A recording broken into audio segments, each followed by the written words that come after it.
De cría, sobre todo, influye cómo te caen las personas con los nombres a posteriori, sí. Estos nombres que ponen ahora, Mateos, así, de los de antes, esos no me gustan, yo no los pondría. Lo que nunca le pondría, de los raros se están poniendo ahora León, por ejemplo, que he oído que algunos le ponen León, y con nombres de animales, yo nunca pondría.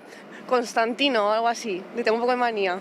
Pues algunos que sean compuestos así antiguos, Sacramento, así antiguos.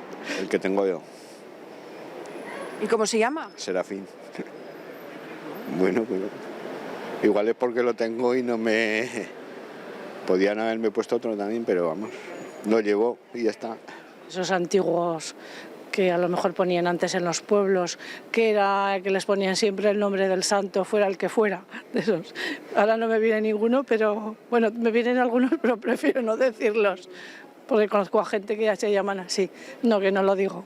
A ver, hay nombres que ahora creo que se han chonificado un poco, tipo Cristian, Jessica, nombres así, hombre, eran bonitos, pero ahora como se han un poco, yo creo que se han chonificado. Bosco no se lo pondría, la verdad que no. Francisco, Chisco, no. Sí, en mi casa somos como los Cayetanos, que son Cayetanos, en mi casa somos Daniel, Daniel abuelo, Daniel otro abuelo, Daniel hijo, Daniela nieta. Sí, bueno, pues bien. Los Danieles. Los Danieles. En mi casa no somos los Cayetanos, somos los Danieles.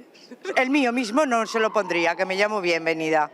Y no le pondría a ningún hijo nada de ese nombre. De hecho, no se los he puesto y vamos, y mis nietas no tienen unos nombres muy bonitos. Bueno, pues bienvenida y bien hallada. Sí, venga.